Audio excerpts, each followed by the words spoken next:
Live honors. coverage ng SMNI News Channel ay hatid sa inyo dito sa Malacanang Palace. Live na live tayo napapanood sa SMNI News and of course, live din tayo sa Facebook sa ating mga nanonood sa atin via the internet. Yan, hello po sa iyo lahat mula dito sa Malacanang Palace. So napapanood tayo sa Facebook, just log on, no? Facebook/Apollo, Pastor Apollo.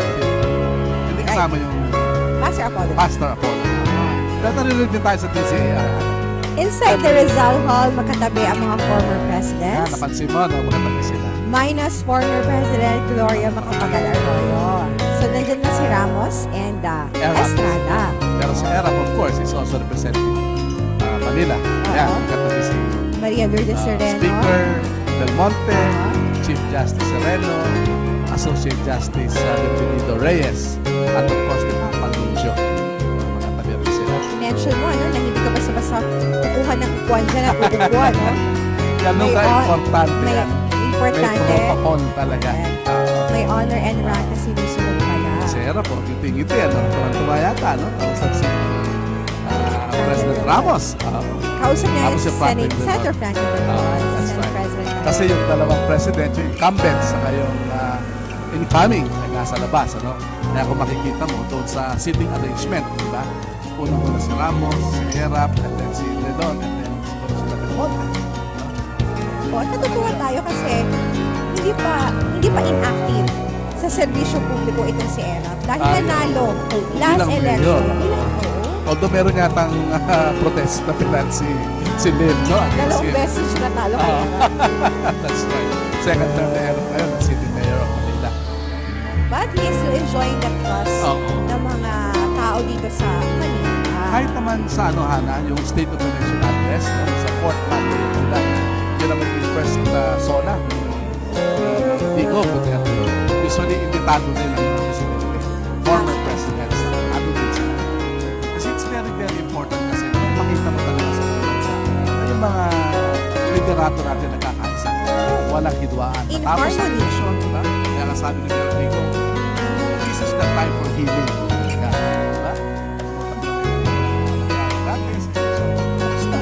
Magsama-sama na lang tayo.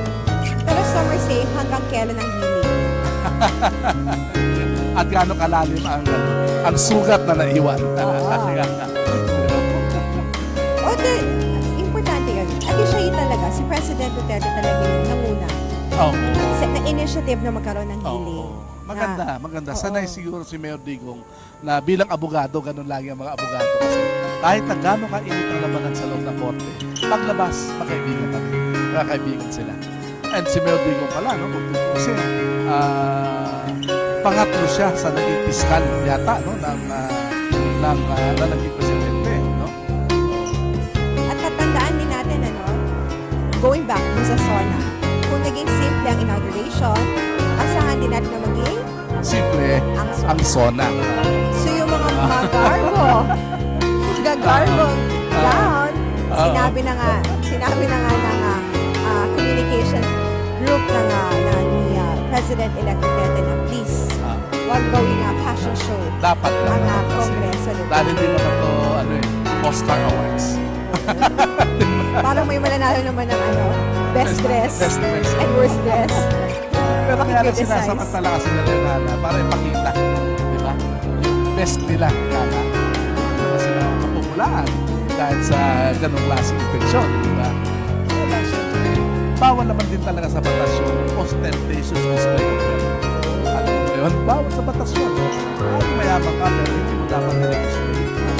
Kasi hindi naman lahat ng tao attorney nakakasisiyahan na makita yung congressman nilukbok nila na nagsuot na napakamakal Tapos na yung damit. tao hindi makakain. Yung constituents niya nagugutom. Sasabihin ng mga constituents niya, sana yung pinambili ng tawag niya. Binigay na lang sa amin para may pambili kami ng pagkain. Yun din ang reason kaya yung mga sasakyan, dapat simple lang. Di ba? Yun ang yun ang reason bakit sinasabi ni Mayor Digo na dapat simple ka lang. Sana nakita ng Wait, presidente. nakita ko pala kanina si former former speaker ng Kongreso si Nograles. Nandoon din, sama din sa ito. There was a time, alam ko, mag-aaway yung dalawang yan, ano? There was a time. So, kayo magkaibigan. I think so. Very good. Kasi kung invited ka, you're a friend. You're not a foe. Now he's in. Dati he's out. Pero sinabi kasi din ni Duterte na itong anak niya, si Anak niya, di ba? anak itong congressman, I think wait parang kamag-anak. Yung wife, if I'm not mistaken, yung wife nung, kamag-anak ng family. Oo.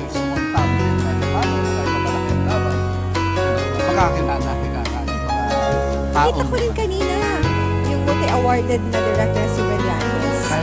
Isa din siya sa mga Brillante Mendoza, no? So lahat talaga ng mga importante tao na ngayon sa loob. So, ibig sabihin, from all walks of life, nandyan. May masyado mayaman. Meron din wala sa iba't ibang sektor. Pastor, napakagawa po ni Pastor Tiboloy. Nakita sa mga pastor. Oo. Sino katabi niya, Hana? Si Alam mo Philip ba? Salvador. Sa kanan niya. Nakatabi ni Mayor Cayetano. Mhm. At ang tanong din, lagi naman tinatanong, alam naman natin na hiwalay sa asawa siya, President. Annulled si President-elect Duterte. At meron naman siyang common law wife, si 20 years. Si Hanilet Abansenia. That's right. At meron naman siyang mga anak din. Oo. Andyan si Inday Sara. Doon sa first wife. Oo, andyan si Inday Sara. Andyan si Veronica. So, sino ang magiging first lady? Sabi niya, one time, nabibiro siya. Pwede naman sila magstay sa Malacanang lahat eh. Ang laki ng Malacanang. Sabi ng asawa, yung dating asawa ni Duterte, sinabi niya, Zimmerman. feeling ko maging awkward ang situation. Pag makatabi sila. Nandoon siya at andun. Paano yung family picture mamaya? Yan, siguro makaiba. Siguro si Hanilet, saka yung si... Sino ang pangalan ng anak niya? Si Inday Sara. Hindi. Yung wife is si Elizabeth Zimmerman. Oo, yung kay Hanilet yan, isang isa, di ba? Si Veronica. Oo. Pero ang sinabi, si Kitty. Sinabi, ito naman mga anak niya. Magandang yung relationship sa isa't isa. Si Paolo, Baste, Veronica, at kay Sara. Yung awkward nun talaga is si Hanilet and Elizabeth. At sinabi nun sa isang interview, sinabi ni Elizabeth na parang kino-ordinate niya dun sa staff na tiyakin na hindi sila magkikita. Pero wala pa yata pinapakita. Nakikita naman natin. Ayan, nakahanda na. Nakahanda na, military. Para sa, outgoing president. para sa Troop the Line mamaya. Oo. Sa departure ceremony. And of course, pag-welcome na at the same time ng incoming president. Paano kaya gagawin? Tingnan natin maigi, no? Kung sabay pa sila, o mauuna muna ang outgoing president, tapos outgoing, sasakay na siya, pauwi na siya, mga gano'n, di ba? Yung protocol ka na sinasabi. Kita mo ang mga mukha ng mga Sasaya nila. invited guests. Ito po napapanood ninyo ay ang mga councilors ng Davao City na nakasama ni President-elect Duterte for the past how many years na naging 21 mayor. years yata siya. Oo. So sila, yung mga nakasama niya. At sila din tumulong din sa pagkampanya. Siyempre naman, hindi rin sa kanila, talaga naman, di ba? Sina Arnel Ignacio. Si ano yan? Si Pao. Attorney. Nakita natin naka-red gown. Si Pao lawyer. Of course, si Bebot Alvarez, no? Yeah. Si Pao Attorney, si Acosta, Attorney Acosta. Attorney Acosta, that's right. Nakita din natin niya, incoming DPWH Secretary Mark Villar kasama ang kanyang asawa o may bahay na si Congresswoman Diwa Representative o Diwa Party is Representative Emeline Aglipay. Hey. Of course, yung tatay nandiyan Tatay din. niya. Si former Senator Yan, si Manny Villar. At katabi ni Senator Manny Cynthia. Villar, ang asawa o may bahay ni Senator Pimentel. Ayan. Kita mo yung fist bump nila? Pero Hana, napansin ko din, yata pinagsabihan si Mayor huwag tanggapin sa kanyang partido, sa opposition niya, certain personalities. Why? Kasi parang masyadong mabigat ang mga sinabi sa kanya. If Kaya hindi niya matanggap. siya ba yung sinabihan ni Duterte na nagpalabas ng issue na siya yung sagot. Pare. Kasi sinabi ko na siya niyan eh. Di ba kaibigan mo ako? Bakit hinayaan mo yung mga kapartido mo na paglabas ng chismis na may sakit ako, may cancer ako? Diba? Nagalitan nila si Mayor Roberta. Yung pinakalaki. Sino-sino yun? Ako na sabihin. Kasi diba, en mass yung pagbitan ng mga member ng People Party. Kaya nga nagkaroon ng super majority yan eh. Kaya sinabi nila, sige, okay lang na makisama yung mga iba. Pero yung tatlo nito, hindi kasama. And very confident in incoming administration with their super majority. Yun nga, sa Congress, napakadami na susuporta sa legislative agenda. At nakita naman natin na very vocal during the campaign period itong si Duterte na he is really pushing na ibuhay ang death penalty. Baguhin ang itong lagi sinasabi yung faulty panghiginan law. Itong juvenile justice law, gusto niya talagang baguhin yan. Baba, no? Age, no? At of course, yung federalism, Yan ang gusto i-push. At nakikita natin, naghahanda na, no? Any moment na pag matapos yung mga pag-uusap ni Ano na yata sila nag-uusap, Hana? Oo, I think past 10 minutes na rin pag-uusap pa. I wonder if nag-uusapan nila. Alam mo, sana may magsulat ng libro, no? I-disclose ko yung mga trivia na yun. Lalo na yung trivia na galing ng Malacanang, pupunta sila ng Carino Blastan. Mapakasama na sila. Last, noong 2010, nung tinanong si President Aquino na ano ang posibleng mapag-uusapan ninyo, alam naman natin na they're not in good terms with ni President. That time, President Gloria Macapagal Arroyo, sabi niya, yun na daw yung pinakamahaba at pinaka-awkward moment na 15 minutes na buhay niya. Kasi sa isang sasakyan sila and 15 minutes yung travel time from Malacanang going to Carino Grandstand, yun ang sagot niya. Ano mo, very honest naman siya, no, Hana? Of course. Very honest din talaga si Pino. Ayaw niya maging assuming. Oo, di ba? Ang hirap nga naman. Ayaw diba? niya lang siguro maging plastic. Haharap ka sa isang tao na hindi mo gusto makausapin. Diba? Dapat kaya lang, wala ka magagawa. Pero teacher mo. Naging teacher mo rin naman. Dapat sana. Hindi ako naging favorite teacher niya. Di ba teacher niya sa economics? Si GMA? Si Pino, ano mo ba naging presidente yan ng student council? At si, ano yata, no, si Chief Justice Arroyo, isa rin sa mga classmates niya. No? Kaya, very close din sila. Kaya hindi rin napilang-pilan kung bakit siya akin ang justice. At natutuwa naman nung si Sereno, na under the Aquino administration, dumadami yung mga babae sa legislative body. Kasi dominante naman talaga ang mga lalaki. Pero di ba some are saying na dapat sa batas, maganda rin na magsama ang babae at lalaki. Kasi ang mga lalaki very logical, ang babae very emotional. Totoo ba yon? No comment daw ako doon. Tama, kasi daw yung left brain sa right brain, sa lalaki yata mas, Ano mas dominant? yung rational eh. Kaya Babae, logical. mas motor. Emotions. Kaya isa pa no, kung sa Supreme Court, 15 justices yan. Ano? Si Digo will be enjoying the privilege of appointing at least 10 members of the Supreme Court. Kaya super majority din ang mangyayari sa Supreme Court. Kaya sabi nga nila, So he's very confident. Karoon ng ganun, ha? He's very confident na pagbaba niya sa pwesto, Susuportahan siya. wala Diba? siyang Walang kaso. wala naman siyang immunity pero posibleng hindi siya makakasuhan.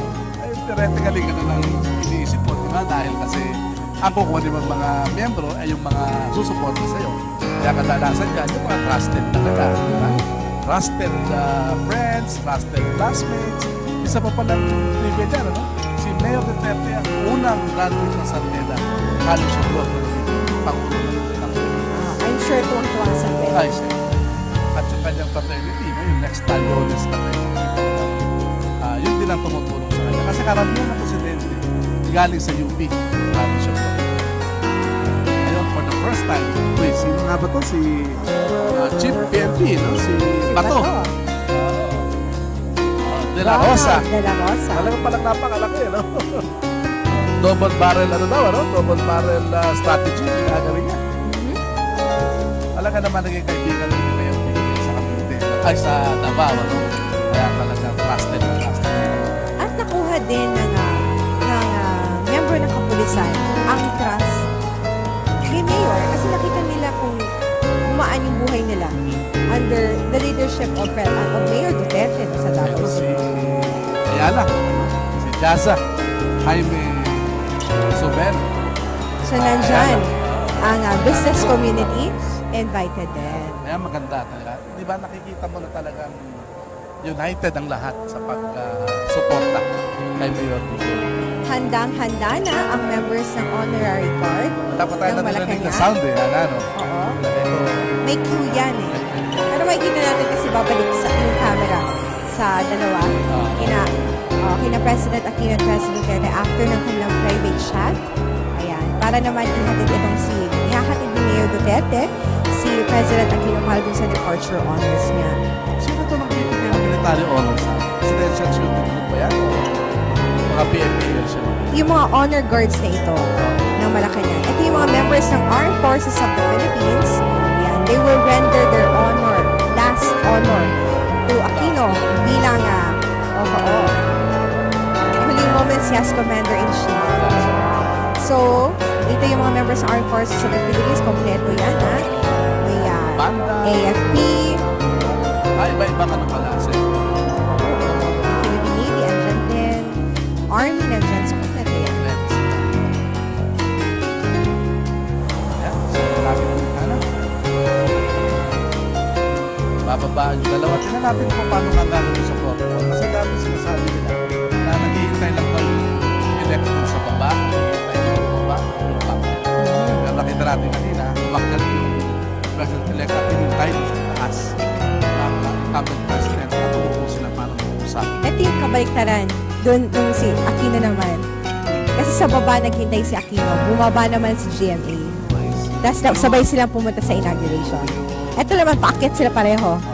Sa taas na ng grand staircase si Aquino, inabangan si Duterte. Ayun, at nag-usap muna sila. Tapos hindi natin nakita yung signing, ano? Wala pa yung signing. Pero doon sila nag-usap sa guest book. So we're waiting na makita yun. Sa part ng tradition yung pag-pirma ni President Duterte dun sa guest book ni outgoing President Aquino. Kakado ng Siya, pinag-click ng ang last entry. Correct. So actually pag-uusap na yan, ayan, Ayan na. nakita na natin. Si Ana Freya, protocol officer ni President Aquino. Kita naman natin, ang ganda naman ng smile ni President Duterte. Ano? Pakito, Jowa. Pero si Miguel Diaz hindi sumama, no? Dapat makasama yata sila. So, pababa na, hintay na. Parang chit-chat na yung dalawa. Last Ano kaya chit-chat sinasabi? before sa departure. Yan. Paalam na Malacanang. Liga. Ayan, baba sila sa Grand Stairway. So, this is the first time na nakita natin na magkasabay yung dalawang ang outgoing at incoming na presidente na bumababa sa Grand Staircase sa Malacanang. Kasi most of the time, dun sa nakaraan is magkahiwalay eh. Yung pagbaba at pag-akyat. So, bago yung protocol na ginawa. Ihahatid ni Duterte itong si Aquino, ano? Ato? So, malamang tapos na yung signing ng guest book. Oo. Kasi ito na yung departure honors na ito. Take note, ito na yung kahuli-huliha pagbaba ni President Aquino dun sa Grand Staircase at kahuli-huliha nga paglalakad niya dito sa Malacanang Grounds bilang presidente ng Pilipinas. So now, Sumunod pa rin si Mayor Digo pala. oo. Akala ko nagpapalit. He will witness the departure honor. Pero kasama ba siya magmamarcha? Yan ang tanong. Ay, kasama siya. Kasama siya. Kasi it's a change of power. Ayun. And dapat ginagawa ito most of the time sa Quirino Grandstand. That's right. So dito nakita mo na. Dadala. So ang magsasalute mo na dyan bilang Commander-in-Chief ay si Aquino Bangho! sa departure honors. At kapag nagpalit na ng power, ng leadership, saka naman si Duterte. At saka siya akit ulit dun sa Grand Staircase. So eto na ang ating 21-1 salute. Anong oras na 11:05. Yun ang 21 Grand Salute. Sa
Ha!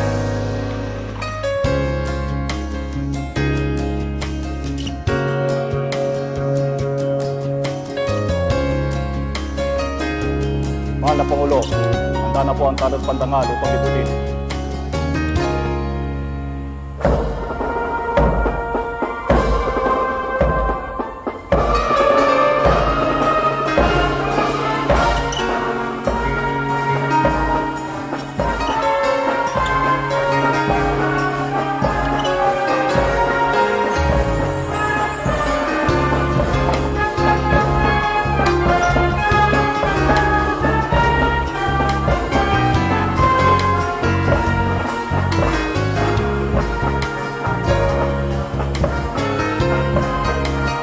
Mga Pangulo, tawad, bigay kamay.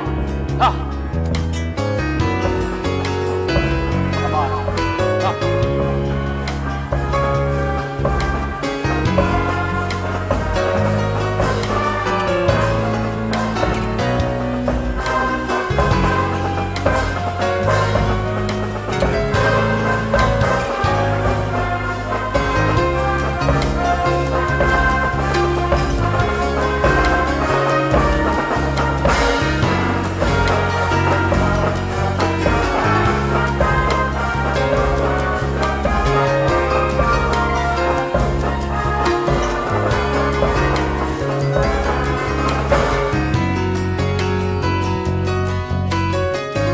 Tanghal.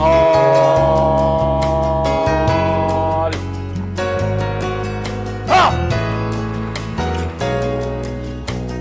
Na, tanghal. Ha! Ha! Dadala. Bilis. Baba.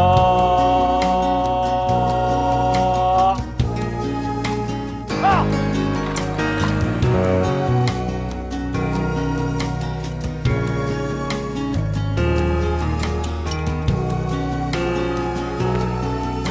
Mahal na Pangulo, kamusta po ang parangal?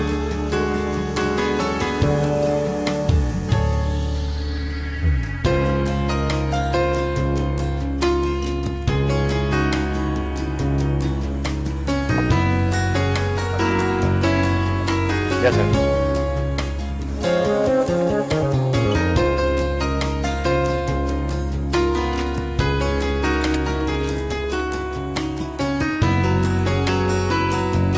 Mga kasama, napaabot ng ating mahal na Pangulo. Galang-galang, Benigno S. Aquino III, ang kanyang taus-pusong pasasalamat sa parangal na ginawan natin sa kanya ngayong umaga. Please.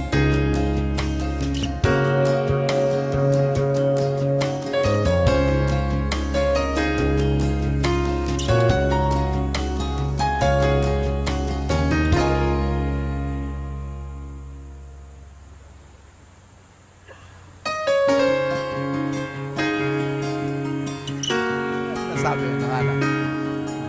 Nagbibigay ba ito ng tips? Si Mayor Digong napansin mo lagi nakapasa sa bulsa. Di ba? Kaya hindi masyadong humingiti. Very formal, di ba? Siya ka-chewing gum eh. Ngayon. Fantastic siya. At ito, patungo na to si, si President Aquino. Outgoing Ano? President Aquino. From this time onward, ano na siya, he will be a private citizen. Nakakalungkot din siguro, ano kaya ang pakiramdam ng isang opisyal na bumabalik sa pagiging pribado citizen. No, for 6 years, inabangan niya to. Talaga. Yung sabi niya, nung siya'y pumasok sa Pilipinas, nilook forward niya ang kanyang pagbaba na lang. Well, of course, he's expecting na, ito nga, na ma-appreciate ng taong bayan yung mga naging accomplishments ng kanyang administration. Of course, yung mga legacies niya. Although may mga disappointments din naman.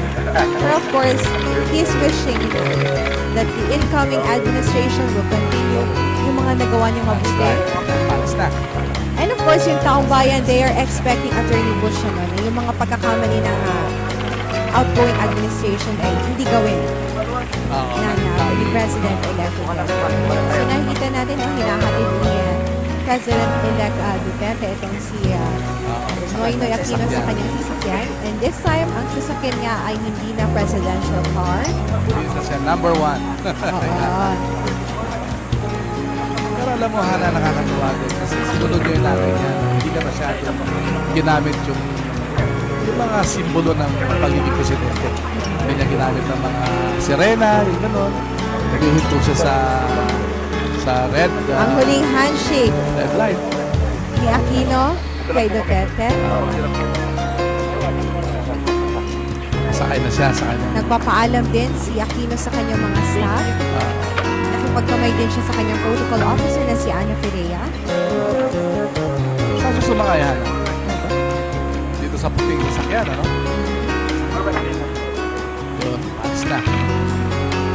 Sakay na si Aquino sa kanyang car, sa kanyang privadong sasakyan. Ito na sa number 25 Times Street. Yan, sa SSO. Pag nakita mo yung lugar niya doon, Pagsakay niya sa kanyang private car, ibig sabihin isa na siyang private citizen. meron malaking banner doon. Hana, alam mo, pag napunta kami sa lugar na yun. Welcome, President. So nakabukas sa kanyang pinto para makapagpaalam. Ang kanyang bintana, rather. Para yan, makapagpaalam din siya dun sa mga tao na sa Alam mo, labas. pabalik na ngayon. And si this Mayor time, Tigo. oo. At yung traditional na pag-akyat niya dun sa grand staircase na yun yung sumisimbolo na tinitake over na niya. He is in possession. In possession of Malacanang Palace. Kasama niya si former ambassador, Painor. Ah,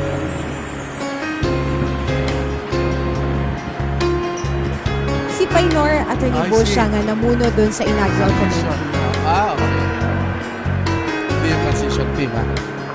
Hindi. Si Bongo yung sa transition. Pumasok na ng Malacanang Sila ulit. Palace. At ito na, inaabangan yung traditional na pag-akyat ni Duterte dun sa grand staircase. Ito na, paakyat na siya. Yan. Nag-iisa na lamang siya.